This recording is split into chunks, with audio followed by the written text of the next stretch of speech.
Avicenne, de son vrai nom Ibn Sina, 980-1037, est l'un des plus grands polymathes de l'âge d'or de la civilisation islamique. Médecin, philosophe et scientifique, il a profondément marqué non seulement le monde musulman, mais aussi l'Europe médiévale et la Renaissance. Son œuvre, traduite en latin et enseignée dans les universités occidentales pendant plusieurs siècles, témoigne de son génie et de son souci d'intégrer rigueur expérimentale et réflexion philosophique.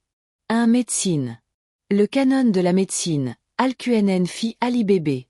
Un traité en 5 volumes qui synthétise les connaissances grecques, Hippocrate, Galien, et les pratiques persanes et indiennes. Il couvre la physiologie, la pathologie, la thérapeutique et la pharmacologie, et a servi de manuel de référence dans les universités européennes jusqu'au XVIIe siècle. Méthode expérimentale. Avicenne décrit pour la première fois l'idée de contagion, transmission par l'air, insiste sur l'importance de l'hygiène, ventilation, propreté, et distingue différents types de fièvre selon leur cause. Pharmacologie systématique.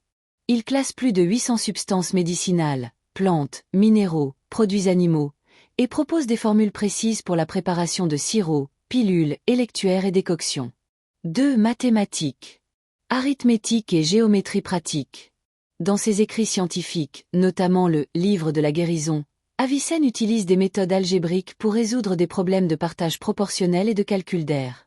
Application médicale. Il applique les principes mathématiques à la pharmacologie, par exemple pour doser les médicaments selon des proportions précises et adapter les posologies au poids et âge des patients. Influence indirecte. Bien qu'il ne rédige pas de traités purement mathématiques, ses travaux ont inspiré les savants ultérieurs, notamment Al-Ksh et Albirne, à développer l'algèbre et la trigonométrie. 3. Astronomie. Observation et tables. Avicenne rédige des tables astronomiques partielles dans le cadre de son « Livre de la guérison », notamment pour déterminer les heures planétaires et calculer la position du Soleil et de la Lune. Mécanisme céleste.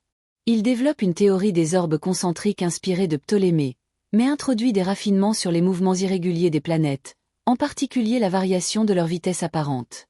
Application pratique. Ces calculs servent à fixer les heures de prière et les dates du calendrier islamique, début du mois lunaire, fêtes religieuses. En résumé, Avicenne a posé les bases d'une médecine expérimentale et pharmacologique rigoureuse, a mis en œuvre des méthodes quantitatives issues des mathématiques pour la thérapeutique, et a contribué à l'astronomie pratique nécessaire à la vie quotidienne et au rituel islamique. Son œuvre polymathe a ainsi durablement influencé tant le monde islamique que l'Europe médiévale.